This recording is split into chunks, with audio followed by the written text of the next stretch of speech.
A possibilidade de acesso de grupos privados na realização de serviços do DEMAI, o Departamento Municipal de Águas e Esgotos, é o assunto do programa desta noite. Nós recebemos hoje no Debate TVE o professor engenheiro do Instituto de Pesquisas Hidráulicas da URGS, ex-diretor do DEMAI, Dieter Warschow, e o médico e vereador do DEM, Dr. Tiago Duarte. Este programa está sendo transmitido ao vivo nas redes sociais e no site da TVE. E você pode participar conosco pelo WhatsApp 984-51-6352.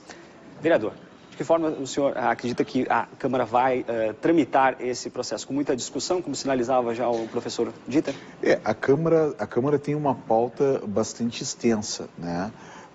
Inclusive porque tem sido a atuação do prefeito vetar como regra, vetar os projetos dos vereadores, as contribuições dos vereadores, mesmo quando elas são aprovadas por unanimidade, né?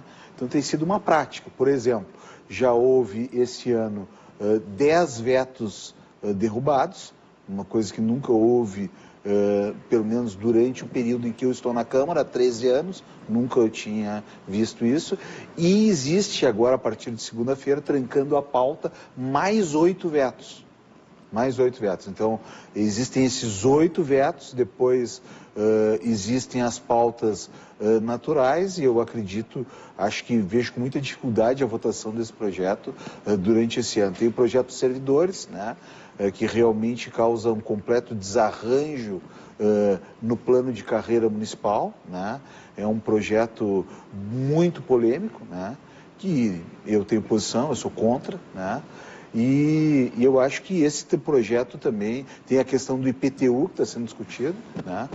Um aumento na alíquota e mais no valor venal, né? Tem casos em que a gente tem observado e fez o cálculo, estudo ontem, por exemplo, a gente está fazendo alguns cálculos de que vai majorar em 5 vezes o valor do IPTU em alguns locais. Então, existem diversas pautas aí, bastante polêmicas, e que devem tomar conta da nossa pauta esse ano. Eu vejo bastante dificuldade a votação neste ano. Pois é, minha pergunta é esse encontro. A ideia é de que esse ano ele não consiga ir a plenário projeto de concessão. Vejo com muita dificuldade, né? Vejo com muita dificuldade. Existem emendas já colocadas, eu mesmo já coloquei 2 emendas no projeto. A primeira é de que, se for realizada a privatização do DEMAI, isso tem que ser feito a partir de uma consulta a toda a população da cidade, um plebiscito. E a segunda é de que, se tiver alguma parceria público-privada em algum setor que o DEMAI não atue, se ele atuar, tem que ter plebiscito. Se não atuar, bom, aí nós temos que ter a maioria absoluta dos vereadores participando e votando positivamente, né?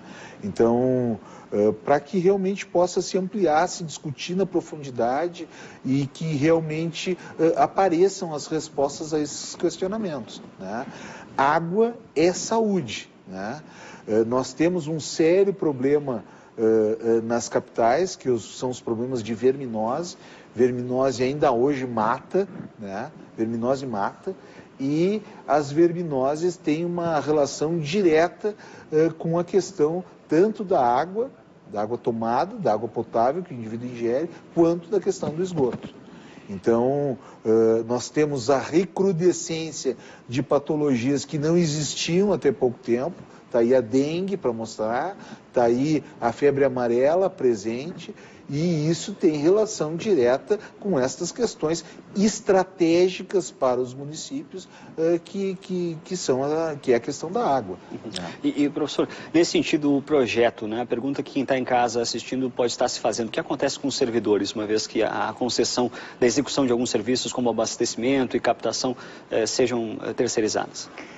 Olha, é uma preocupação muito grande, porque o que existe nesse processo mundialmente de entrega ao setor privado de serviços essenciais básicos, como são os serviços de saneamento, é a perda de uma expertise que o município deve manter. E o DEMAI tem, na sua capacidade instalada, a inteligência instalada, tem plenas condições de desenvolver todos os seus projetos, fiscalizar, empreender tecnologias novas, ou seja, modernizar o DEMAI. É importante que lhe seja sinalizado, ao servidor seja sinalizada essa possibilidade de um upgrade na forma de pensar e gestionar o DEMAI. Então, é fundamental qualquer governo ouvir os servidores, capacitá-los, integrar, dar oportunidade aos servidores para que eles possam sugerir melhorias para aqueles problemas que eles têm no dia a dia, que eles convivem, com os quais eles convivem no dia a dia. Então é uma questão fundamental que acontece, por exemplo, nesses momentos de entrega ao setor privado de serviço de saneamento, é abandonar o expertise, ou seja, o município ele fica refém, ele perde em autonomia, perde em soberania decisória de como fazer saneamento, com que tecnologias, porque a empresa privada seguramente vai querer impor a sua tecnologia, que muitas vezes não é a mais recomendada. Saneamento é uma atividade singular, não tem regra, não escolhe cor, credo, classe social, ou seja, partido político. É alguma coisa que está inserida no nosso dia a dia como população e, portanto, é necessário que políticas públicas entendam que quem empreende essas políticas públicas com conhecimento é o servidor, para evitar justamente a questão da dependência. Então, eu acho que, paralelamente a isso, né, não é só não derrotar esse projeto ou não aprovar esse projeto, é sim abrir uma discussão com o próprio debate, com o próprio DEMAI, que eu acho que, pelo que eu conheço, os servidores do DEMAI, eles estão à disposição para debater melhorias, tecnologias, como alavancar a qualidade na prestação de serviços. Mas eles precisam ser convidados. Hoje parece que estão sendo colocados à parte, né, desse processo, até porque eles não são ouvidos nesse processo. Essa como, Olegário e professor, essa como algumas das outras atividades, saúde, segurança, educação, ela é estratégica. Ela é estratégica para o município. O município, ele perde a sua soberania. E uma experiência e uma história acumulada de muitos anos, de décadas, né? De vários prefeitos que passaram por Porto Alegre. De diferentes matizes políticos. De diferentes matizes Todos políticos. eles são unânimes em dizer, vereador, desculpe se eu lhe interrompo, né, em dizer que o DEMAI faz parte dessa cidade e é importante que ele continue fazendo parte da cidade. O abraço ao DEMAI essa semana tinha prefeitos de esquerda até o prefeito João Antônio Dibe, vinculado à direita. Né? Então, de diferentes matizes políticas, é uma história, é um legado que Porto Alegre não pode abdicar. Tem se falado muito, Olegário, com relação a se discutido muito no país afora, algumas questões. A questão política e a questão dos servidores públicos, que tu acabaste abordando. Eu acredito que alguns reparos têm que ser feitos, até a conduta de alguns servidores públicos. Mas não se pode demonizar o servidor público. O servidor público é o DNA do município. O servidor público carrega as políticas de Estado do município. Se algumas adequações aqui e acolá, em termos disciplinares, em termos de cobrar rendimento, em termos de perspectiva, ou seja, de resultado que esse servidor público tem que apresentar, precisam ser feitas, que se faça, mas não se pode demonizar o servidor público. Então, eu acho que esse é um grande erro que uma administração pode fazer, é o de demonizar o servidor público. Na saúde, por exemplo, eu tenho dito, o início da solução dos problemas de saúde passam, sim, pelos servidores públicos de carreira, né? Passam pelos servidores públicos. Claro que precisa cobrar deles rendimento, claro que precisa cobrar resultado, claro que precisa adequar uma situação ou outra, mas eles carregam o DNA do serviço público. E isso não pode ser desprezado. Então, eu acredito e quero dizer para os servidores do DEMAI, aproveitar esse espaço e dizer de que realmente eles precisam ser valorizados, precisam ter um olhar diferenciado, um olhar diferente do que está se fazendo agora. A nossa produção entrou em contato com representantes da Prefeitura e da base do governo na Câmara de Vereadores, mas não obteve resposta positiva para a participação no programa de hoje. Professor, existe algum exemplo positivo desse tipo de proposta que a gente possa destacar no país? Eu diria que não. Diga-me qual é a empresa privada que sobrevive há 10 anos.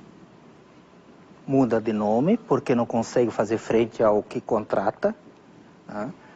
Tem toda a questão mercadológica, financeira mercadológica, ou seja, essas empresas elas não estão preocupadas em fazer saneamento, em levar saneamento lá para o Alto do Partenon, ou lá para o Belém, para a região do Belém Novo, que é uma região onde ainda haverá que se trabalhar com cuidado na ampliação da infraestrutura, lá no Lami, a questão das ilhas. Das ilhas. Então, onde não há rentabilidade, o setor privado não tem razão de ser. Ele trabalha com a margem de lucro, que inclusive o DEMAI, ou seja, a estrutura de tarifas, ou seja, a cobrança deverá ter que fazer frente, né, à margem de lucro pretendida pelo setor privado, que hoje é totalmente reinvestido ou se traduz nos superáveis do DEMAI. Então, o que existe é justamente uma modificação. A cidade de Itu, recentemente, retomou os serviços de saneamento entregues ao setor privado há 10 anos atrás. Cidades inteligentes como Paris, Berlim, Stuttgart, Buenos Aires, Córdoba, Atlanta. Nós temos mais de 800 cidades no mundo que retomaram, que já experimentaram esse caminho e não deu certo. Então, por que nós vamos bater uma tecla que não vai dar certo? E se me permitires, depois num outro, ou se me permitires, por exemplo, uma questão que me chama a atenção, e eu não tenho respostas, ou teria até respostas, ou uma ideia de resposta, é por que o setor público precisa pagar mais pelos computadores, mais por passagens aéreas, mais pelos bens de consumo que ele adquire mediante licitação junto ao setor privado, do que uma pessoa particular. Então, isso precisaria ser analisado em termos de custo país, custo para o setor público. Ou seja, hoje nós estamos engessados numa legislação que eu acho que é necessária, a regulamentação, sim, mas ela está engessada de tal forma que o setor público paga o dobro do preço das mercadorias que um cidadão, uma pessoa física, paga para, por exemplo, adquirir um computador, uma passagem aérea. Vereador, um dos argumentos seria de que o valor do DEMAI seria destinado à saúde ou à educação do município, uma vez que houvesse essa concessão. Como é que interpreta esse argumento do governo? Como é que é? De que o dinheiro investido, por exemplo, no DEMAI poderia ser destinado, uma vez que houvesse a concessão de serviço, para outras áreas do município. Tá, mas e como se o DEMAI é superavitário? Então, quer dizer que esse superávit poderia ser empregado na saúde, sem dúvida nenhuma, né? E nós teríamos um superávit anual empregado na saúde, né? Eu não vejo assim, é isso que me preocupa profundamente nesse projeto, né? O fato de que as coisas não fecham, né? Então, um dinheiro pontual a mais do que o superávit do demais seria empregado na saúde, mas aí não tem sustentabilidade, aí não é sustentável, aí é um investimento num determinado momento que não se sustenta. E aí a saúde, mais uma vez, naufraga, mais uma vez ela faz uma pantomima, um teatro, né? Inicia um serviço que depois não consegue continuar, né? Nós estamos com um grande problema na cidade, por exemplo, do Hospital da Restinga, né? O Hospital da Restinga foi iniciado, inaugurado, e era para ter 3 momentos, só que só teve sustentabilidade para ter a emergência. Agora a internação, as cirurgias, o centro obstétrico, a UTI, nada disso funciona. E aí não tem dinheiro, né? Então, nós temos também que ter os pés no chão. O gestor público, né, tem que ter os pés no chão. O gestor público não pode querer tirar coelho da cartola. Coelho da cartola não existe, né? Tem que ser pé no chão, tem que fazer os investimentos, e principalmente na saúde, devem ser sustentáveis e não programas extemporâneos que acabam aqui ou ali e acabam gerando, às vezes, mais dificuldade e mais problema para o fluxo do atendimento do que se ele efetivamente não existisse. A rodada de debates deve ser longa, né, na Câmara de Vereadores daqui para frente, além de vencer essa pauta prioritária. Eu acredito que sim, na saúde, já que tu tocaste na questão da saúde, nós estamos com uma grande dificuldade de financiamento, sim. Nós precisamos nos irmanar, nos abraçar, todos os partidos, com o secretário, enfim, para buscar recursos. Agora nós estamos com um problema de gestão ainda. Nós estamos com um problema sério de gestão ainda. A regionalização que deveria ter sido colocado já em prática, ou seja, o paciente do Lami consultar às 7 da manhã no Grupo Hospitalar Conceição continua acontecendo. E aí 30% das consultas especializadas em Porto Alegre são perdidas. Então, esse tipo de gestão que realmente precisa ser feito no que tange à saúde. Claro que recursos são importantes, mas o superávit anual do DEMAI, sem dúvida nenhuma, já pode ajudar muito a prover a saúde de forma sustentável, em programas permanentes, e não só programas que acontecem em determinado momento e que depois acabam frustrando até a expectativa dos pacientes de conseguir atendimento. Vamos a mais um rápido intervalo e nós voltamos com o Debate TVE.